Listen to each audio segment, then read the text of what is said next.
why can you not beat undrafted rookie free agents, QBs? Because that's the second one. Who was the first one? The Broncos. Oh, God. Third Allen, as he gets called. Yeah.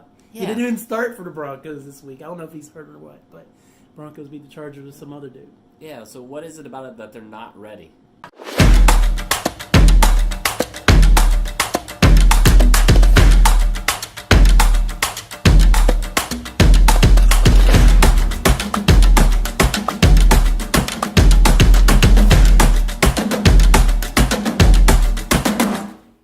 What's up, everybody? That's Kellen Conley. And that's Anthony Sellers. And this is Browns in Our Blood. That was a rough game. Man, so the Browns fall in Pittsburgh. So still no wins in Pittsburgh. I think there was a graphic saying it'd be the first time that they swept Pittsburgh since like 98 or something like 88. that. 88, I'm sorry. See, this is why I am not a Browns fan, among other things. Yeah, but they take the L, 20-13 in Pittsburgh. Anthony, what were your takeaways from the game? You kind of just, I saw it implode. The implosion just kind of happened. Mm-hmm. Like you got the sense at the end of the first half that they were pressing a little bit because they felt the momentum switching. Like they had taken the wins out there in the first couple drives with the first 10 points. Mm-hmm.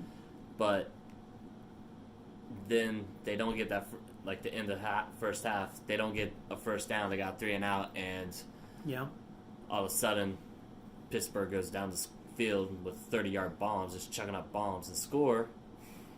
And it was like almost like they pressed a little bit, in which I don't mind trying to go for it and get points because Pittsburgh was coming out to get the ball to start the second half. Yeah. So I don't mind that personally. It was the way it went about, though. It's something about it felt off.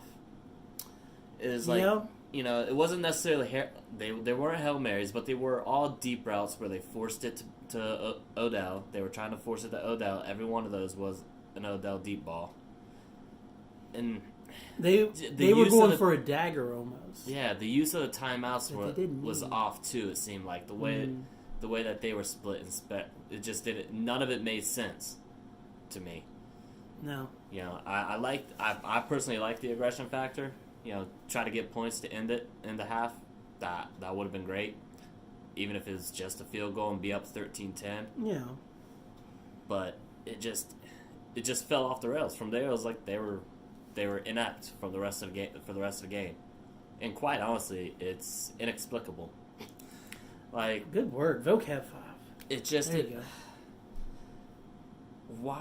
Why can you not beat undrafted rookie free agents, QBs? Because that's the second one. Who was the first one? The Broncos. Oh, God. Third Allen, as he gets called. Yeah. He Yeah. didn't even start for the Broncos this week. I don't know if he's hurt or what, but Broncos beat the Chargers with some other dude. Yeah, so what is it about it that they're not ready? The defense looked good in the first half, I thought. And in the second half, I mean, they gave up some deep passes, obviously. But they pretty much held it together. It's like once they gave away that first deep pass, mm-hmm. It was like everything after that was they just fell apart. Yeah. There's no other way to explain it. It was, what it was almost like now I think about it? Do you think they went in too cocky? Possibly after what they did to them in Cleveland. No, because they started off hot. I mean, the first drive they took up half the quarter, only got a field goal. But they took up half the quarter, mm-hmm. and then the very next drive after that, it's a touchdown to Kareem Hunt. So like they're up 10-0. So it's like, okay. So I don't get what happened after that. Like everything they just fell off the rails. That's the only thing I can explain. And I actually woke up more pissed on Monday than I was when I left my parents' house Sunday. Yeah, I can understand why, because the Steelers made their halftime adjustments, and then there was just no answer for what the Steelers were doing on defense. And the Steelers' defense played out of their mind. The defense was way better than it was in the first matchup, in my opinion. Baker was hurried. He was pressured. He took multiple sacks. So the Steelers' defense did its job. Yeah, you can tell that their defense feeds off of the fans. Mm. You can tell they feed off of that. That's one of the things I hate about them. Yeah. You just hate, like, any team, really, but with the Steelers, when they're in that damn catch-up stadium, man, like, when the crowd's into it and those stupid towels start waving around and stuff, and they're feeding off of it, and you just feel the energy almost flowing onto the field from the fans, and they really have always done that, and this is no exception, because the crowd was loud as hell, and it came across on television, and they wanted to beat the Browns after what happened a few weeks ago, and they just came out more inspired, and it's just frustrating because it's like, to be an NFL team that makes the playoffs, when a team takes a step up against you, like the Steelers did in the second half defensively at least, you have to match that energy. And the Browns just stayed here, and even here sometimes. So it was just, it was maddening. Baker's hand. What's the prognosis? Nothing serious? I haven't looked. No, not too serious. I mean, let's face it. Any professional quarterback who slams their hand off of a helmet in cold weather is going to be affected. Baker Mayfield's no exception. I don't care if Tom Brady's out there; he's going to be affected. So I feel like that had a factor in it. But again, Baker just had no time. And then I feel like they were getting away from the running game to you. In the second half. They did. That was. It was a close game, man. They had 6 or 7 rushing attempts in the second half or the fourth quarter. One of the two. But it has to be one of the it had to be the second half, actually. Yeah. Like, they just got away from it. Completely. So, yeah. And that's pretty much the makeup of the team. Yeah. And I'm going to go into this, too. Go ahead. Because spill the tea. Chris Smith was cut today. Like, released. And then they signed someone up. Practice squad? Yeah, some tackle off of the practice squad of the Falcons. I don't like how Dorsey's running this roster. I just don't. Okay. It's gone. He's depleted depth. You're already thin at the defensive line, and then you release a guy who is a decent depth. But you think about training camp. Even right before training camp, to start the league year, we had Myles Garrett, Larry Ogunjobi. They signed Sheldon Richardson. You had Emmanuel Ogbah. You had Jannard Avery, who was listed as a linebacker, but let's face it, he's an edge rusher. He's a rusher. He's a pass rusher, defensive line. Yeah. Then you had Chris Smith. And then you had Anthony Zettel. Who's left in that line now? You got Myles Garrett, who's suspended. You have Sheldon Richardson, because, obviously they just signed him this year. And then Ogunjobi. Those other 5 names or whatever, are not there. Like, you created a huge hole in a spot that you don't need to have the hole. And then, on top of that, the offensive line was terrible. The tackles, you ignore the tackles. Like, they got outplayed. And then, when they weren't getting beat by Dupree and TJ Watt, the right guard, Teller, was getting pushed back by Hargraves. Yeah. Like, it just broke down.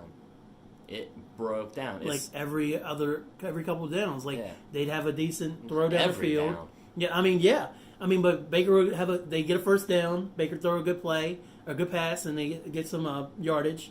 And then next thing you know, Baker's like scrambling and throwing it away, and like he was running for his life out there. Yeah. And I mean, you can't have that in November and expect to make the playoffs. No. I mean, there's going to be elite defensive teams, but you have to be able to dig in, and it's like, let's give Baker some time on this one. There has to be these moments, and they just were no moments at all. No. And the team doesn't have depth anymore. Yeah. Well, the defensive side doesn't have depth anymore. The offensive line's always been, I've always felt it's been kind of a weak link. Mm-hmm.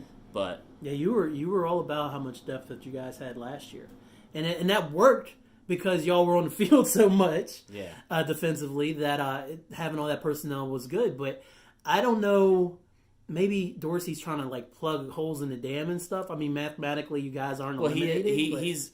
He's plugging holes in the dam that he created. Yeah, the Browns fall 5-7. Steelers are 7-5. AFC North probably out of the question. Playoffs out of the question. This season's a disappointment. I'm going there. This season is a disappointment. With all the hype, the hype, of course, was unreal. It's the most hyped up season since before they announced the Browns were moving to Baltimore Am I crazy to say that? No. Because I feel like y'all had really good years in the mid-'90s, and then as soon as that came out, the art was moving the team. It's like right down the drain, you know? I mean, but there was a lot of excitement, a lot of big moves, and none of it has paid off on the field. Nope. At least not the way that we thought it would. So, I don't want to dwell on negative and keep this whole thing negative because I mean we've done that enough now. Yeah, we have. But we've done this for 3 years, so we've definitely been negative at times. But it's just it's all right to say that this season's a disappointment. Yeah, in my mind, I think it is. Yeah, just leave it at that. I do want to say one thing before you talk about the Bengals game. This might be Mike Tomlin's best coaching job, and I hate to give the Steelers credit for anything, but with the roster being the way it was. James Washington played out of his mind today.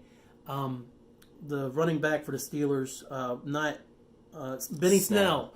Benny Snell was 63 yards, but he was carrying, it was 3.9 yards a carry, and every time I looked up, he was getting a big gain, it felt like. But Tomlin has a dude named Duck as his starting quarterback, and I just want to give him his credit. I know it's a Brown show, but I feel like he's done a good job. I'm sorry. This is getting edited out. Bengals next. Going back home. 1 p.m. game this Sunday. Bengals have Andy Dalton back. Got their first win of the year. They're 1-11. What you thinking? Are you worried? Do you care at this point? I know you care. I think they'll. But it's just rough. Yeah, I think they'll bounce back just because they'll be at home. I think they're 8-point favorites. And they feel like they were. They probably embarrassed themselves a little bit, whether they admit it or not. I mean, that showing was pretty pathetic. Yeah. From the second quarter on, it was pretty bad. Very similar to the first game of the year. I think too, Cincinnati just does, they don't have the kind of talent and stuff. Even though they played well and finally got a win, it was against the Jets, another bottom-feeding team. Yeah. But you can't take away the fact that they actually did get a win and stuff. So bottom-feeding team that beat the Raiders last week. Yeah. But I think we'll bounce back, and I think that we'll see better performances, at least through Odell and Jarvis. Mm-hmm. I just don't know about that defensive line. I don't know what they're going to do about it. Yeah, it's a real sore spot. Yeah. So I'm not really too worried about the Bengals. I think you guys will bounce back. Hopefully it'll be a game where maybe y'all can get a big lead and then kind of rest some of your starters in the second half or something, kind of coast the rest of the way.